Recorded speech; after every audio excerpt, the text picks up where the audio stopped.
Hey, John. Thanks for joining us today. This way you're getting started. Give us a little background on yourself.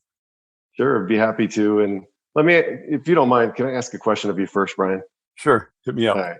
How many people, when you ask that question, first say, "Super happy to be here. My name is XYZ, and big time, long time fan." What percentage? Oh, oh, 30. 30? Okay. All right. So just because I check all those boxes, there's no doubt, right? And been following you for a long time. And but I did want to see if you wouldn't mind if we just had a little bit of a dialogue and go through my background and the precedent of how we came to speak today, which was sitting around mentors and how we both came about to be in sales. Yeah, go ahead. All right, awesome. Yeah. So I did, once again, John Marino. So I'm kind of doing it, right? But John Marino, and I've been in this business for about 20, 25 years.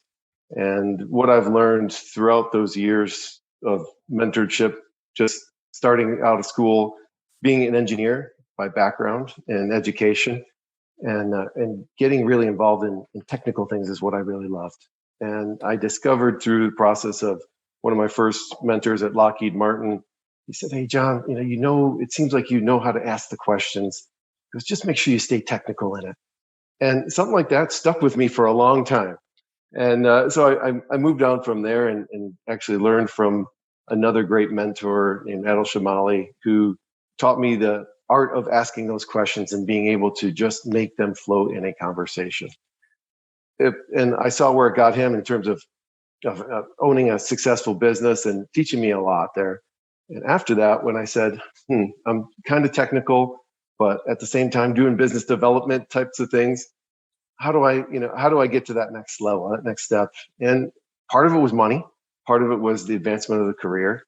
And at that point, then I was approached by another one of my friends named Brian Rasback, and that's when I went to work, starting to sell capital equipment. And that was about another 13 years of my career, where went through all the stages of being truly in front of customers, having a number on your head. And yeah, so I see you nodding, right? And Yeah. and having that number on your head that I was solely responsible for.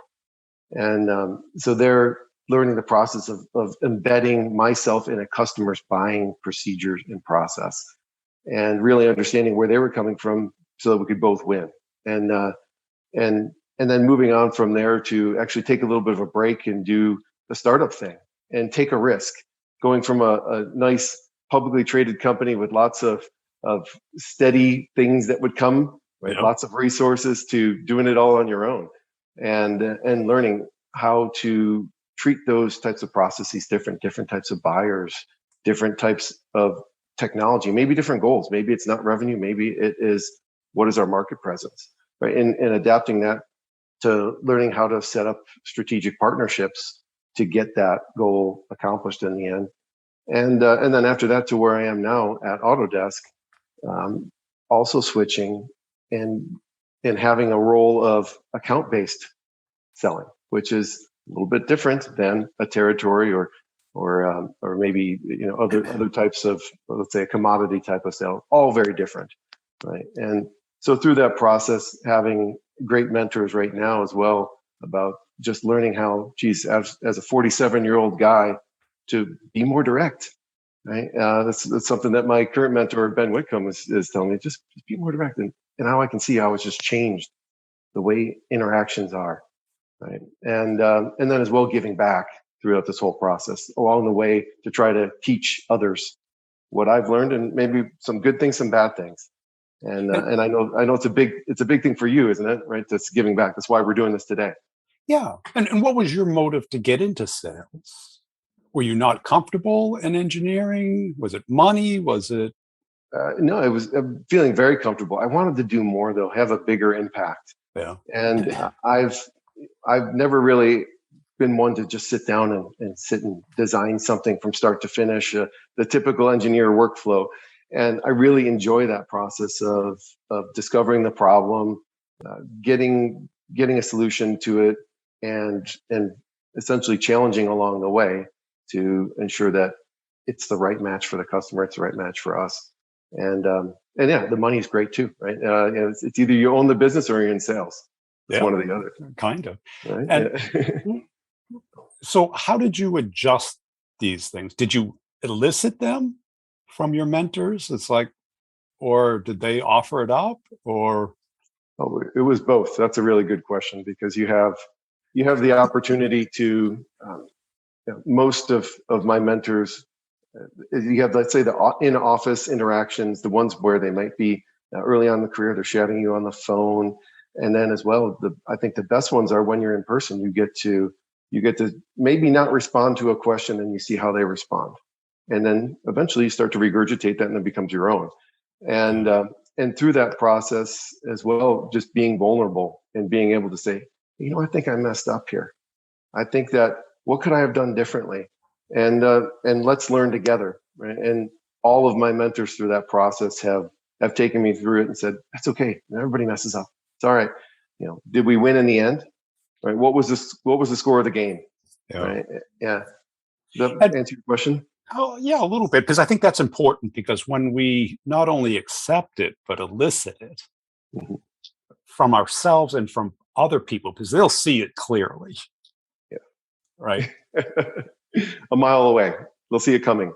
Right. And, they call it Solomon's paradox. It's where somebody else can see it crystal clear, and the other person's like, it's an epiphany, like they never noticed it. Sure. And I think also really a sign of a good leader and mentor in that case is to let someone experience that little bit of failure. Because if you're good, if your mentor's good, you'll recover somehow, right? And then that becomes the next learning experience, as long as it's not too detrimental. Yeah. Right? And what were some of those for you? Geez, we have 20 years to talk about it, but Well, you mentioned like to be more direct, because engineers are typically more reserved. Correct. Yes. Yeah. And I would even consider myself an extroverted introvert, where I've heard that definition of, well, what does it take for you to recharge? Right. For me, that recharging time is typically being alone. Maybe it's, well, I go for a run or do something around the house. Right.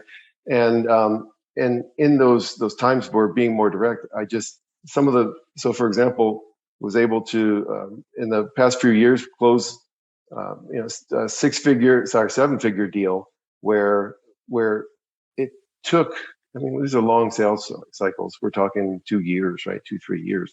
Had a few of these over the years where I realized, as I look back, if I would have been more direct about either timelines, asking the right questions at the right time, maybe not having that fear of, oh no, if I ask that question, what's going to happen, right? And just getting it out, because there's our people on the other side of the table, and they also have a goal, and you can tend to delay things, depending on the buying side and on the selling side of it, right? But really, it's about what are they buying, and being more direct by asking those questions of, obviously, the typical ones. You go through the timeline, the budget, and whatnot.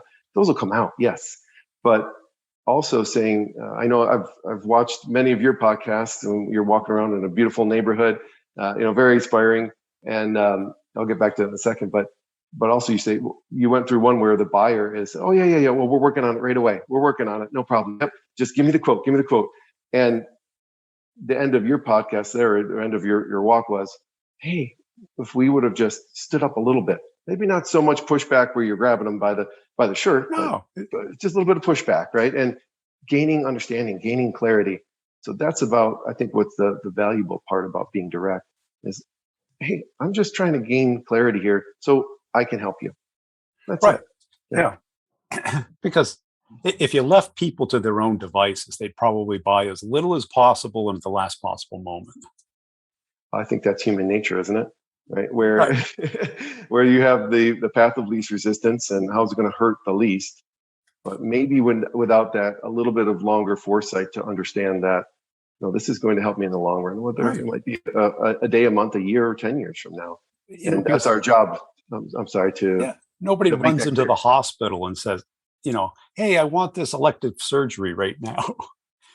They have to work up to it.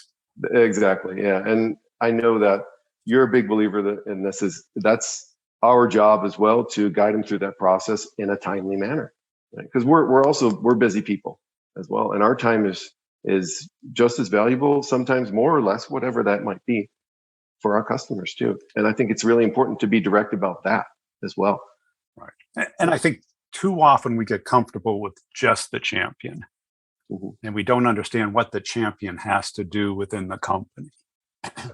And we assume the champion went to decision-making school and PO processing school and how to change the company school.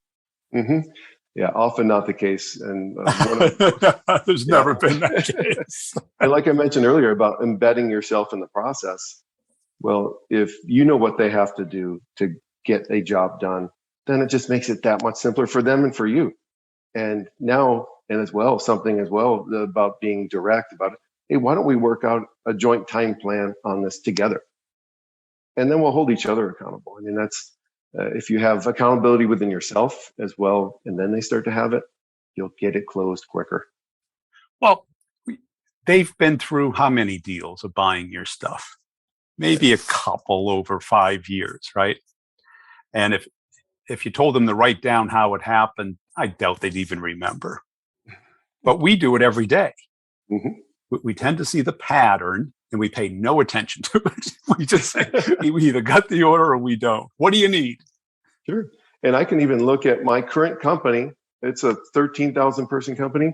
I'm not in a position where I buy things. I'm not really sure if I wanted to buy a monitor or a webcam or something like that, I could do it. But to really buy things, I don't know what that process looks like. Right.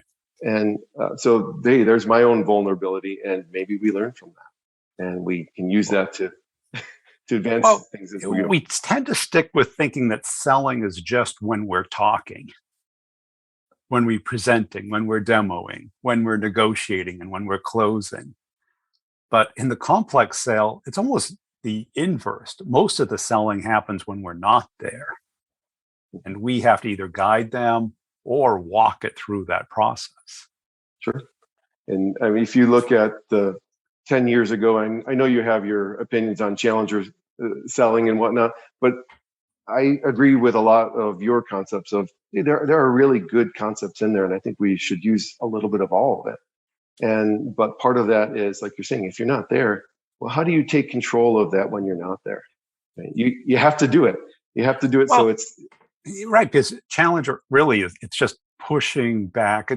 It's constructive friction through the process, I think is, and I agree with that, but let's say you do that perfectly. Do you have a deal? Right. No. No, you have some interest. Exactly. And I think that if embedding yourself in that process, understanding where they're going to go, making those suggestions, having very good clarity on the next steps between you and your prospect and the team, understanding who that team is, right? These are all the basics that we really need to know. And sometimes no matter what, we are people, we tend to, I forgot to do that one step. Sometimes it can kill a deal. It most likely does, because then it goes back to they're going to do what they need at the last possible minute at the lowest possible risk. Sure, exactly. It's all about minimizing risk.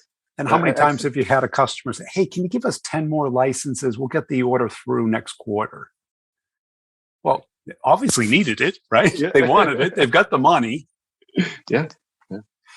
We just didn't sell them the proper amount. Yeah. And it's interesting with the way technology is changing. Everything is on the software side where I am now. It's all software as a service. So it's on demand. Back in the day when let's say there was a reseller channel and whatnot. Well, you worked with IBM. I'm sure that you're well aware of that, where you had some opportunities to make off the channel. Yeah, right. But now, hey, if I need it, no problem. I'll buy it today and I'll turn it on today. Right. And when I'm finished, I can turn it off. Yeah. But that also puts a challenge on us, doesn't it? To earn the value, right? Exactly. To get the usage and continue that value.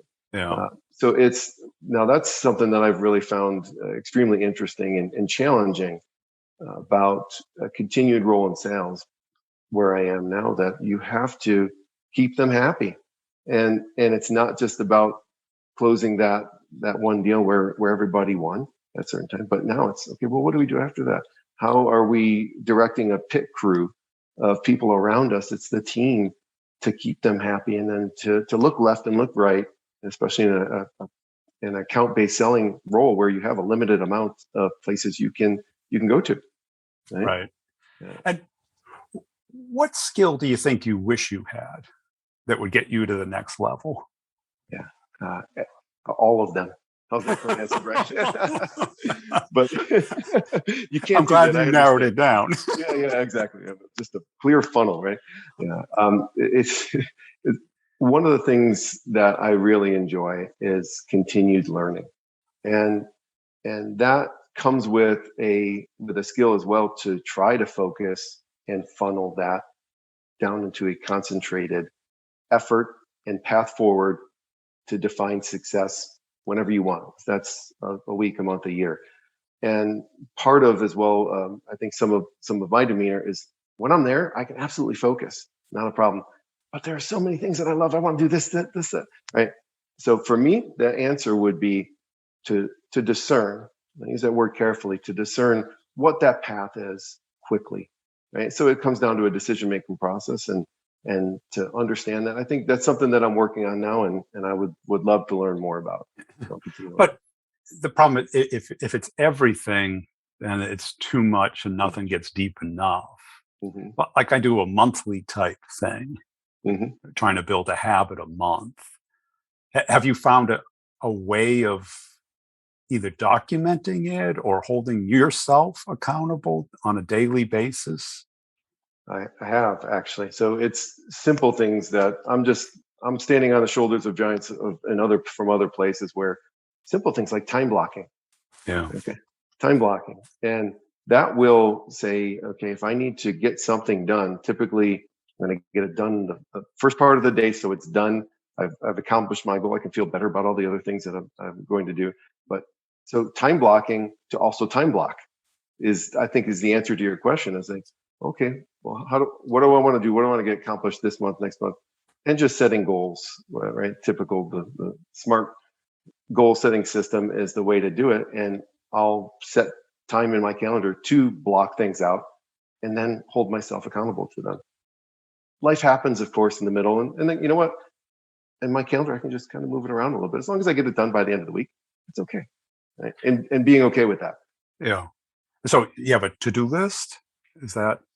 Oh yeah, that's always, Yeah. it's always part of it.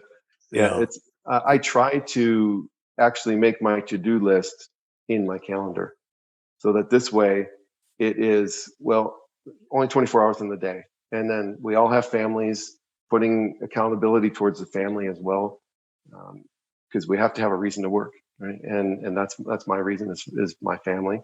And so if I can put that time in there and know that I'm going to do that in those time slots, then it'll also help me prioritize that, because those time slots are limited. We still need to get to soccer practice or whatever those other things are that are sometimes just as important. And how far ahead do you block out times? Just that week, the following week? Yeah, it's at most 2 weeks or so for that types of things. Obviously, customer engagements are, depending on travel and whatnot, those will be different. But yeah, 1 to 2 weeks, because otherwise you get yourself too locked in and then you become paralyzed. You can't maybe do those other things or adapt. Well, I think like weight loss and time management are the same type of things, where they seem so simple. Weight loss, eat less, move more. Okay. That's all the book you need to know. That's what it comes down to. And time management, I have found that people are terrible at it. I agree, and something that I'm continuing to work on. Not perfect at it, but at the same time trying to as well potentially elicit that from someone who we're having an engagement with. And now that's another technique of how can we get something done? Well, it's just, this is the old fashioned. Hey, let's pull out our calendars and see when we can meet next. Simple accountability and scheduling, time blocking. It's all the same thing that might be just reused over and over again. Right, because the two main things that we have control over, kind of our mindset and our time. Right. And if you think about it too, the mindset is unlimited.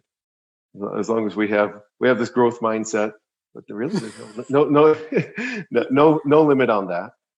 But there is always the limit on time. So Time's very limited. we can control the controllables, and then as well use that other time to start to dream and think.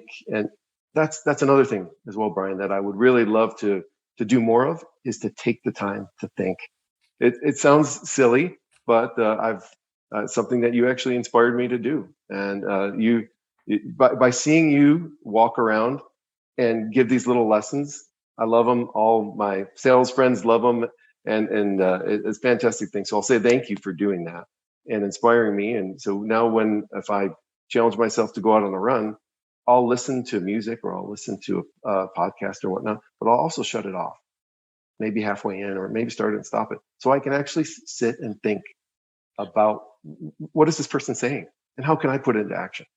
Well, we're playing a very complex game, and we're treating it like checkers, like a checklist.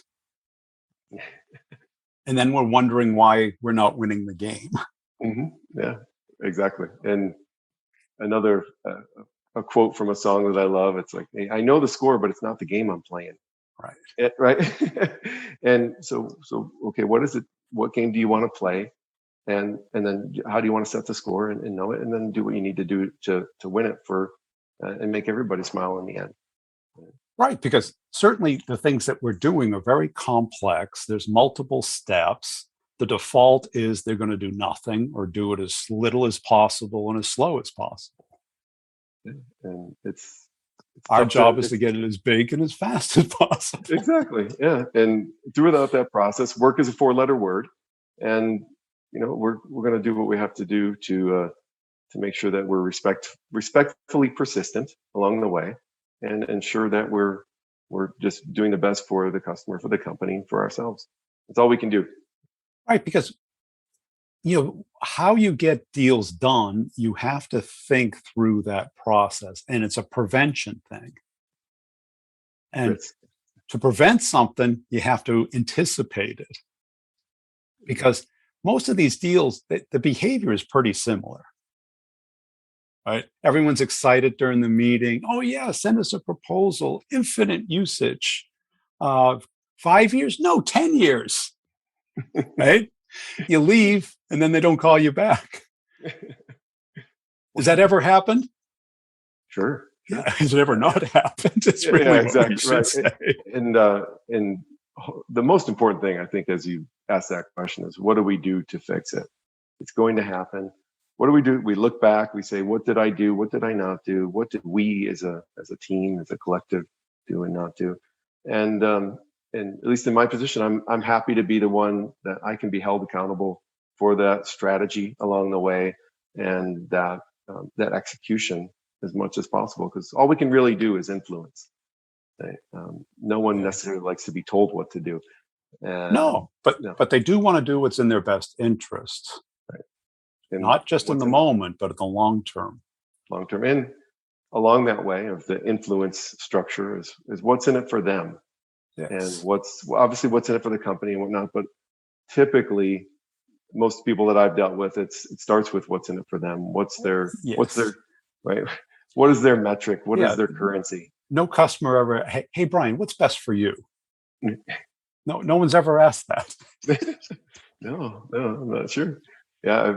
I was actually curious about, in your role, just researching some things on LinkedIn. I wrote this down where you said you're marginalizing competitors. I thought that was an awesome statement to make, because it's saying you were clearly a leader at what you were doing in that segment, and I think that was at IBM. Well,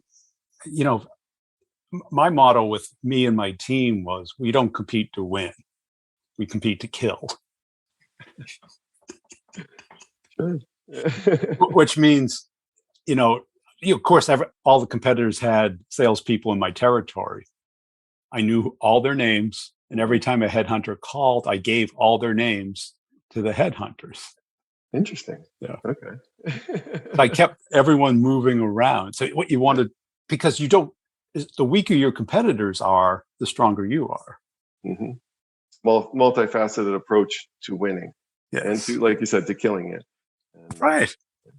I'll say our current head of sales, or basically our CRO, and his motto is expect to win. So you go in there and you are, if that goes in your core, in your heart, it's going to come out.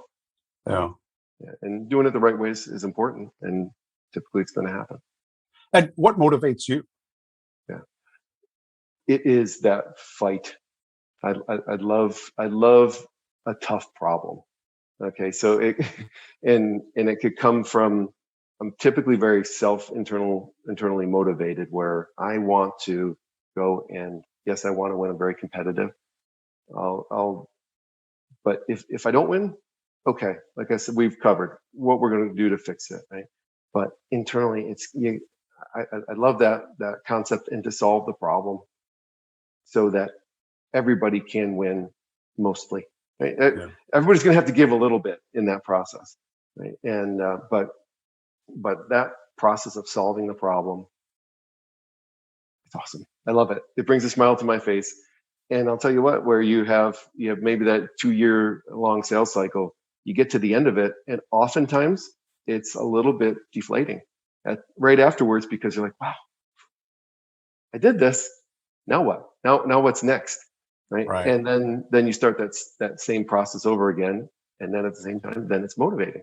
So Yeah. it's a bit of a roller coaster, It's but definitely a roller coaster. that's what drives me. Yeah, absolutely. Cool. Hey, John, appreciate your time today. Where can people go to connect and follow you? Yeah, the best place is on LinkedIn. Go to LinkedIn, John-Marino-Autodesk, and that's the best way to get a hold of me. So I sincerely appreciate the time, and keep on doing what you're doing, because we all love it. So thank you.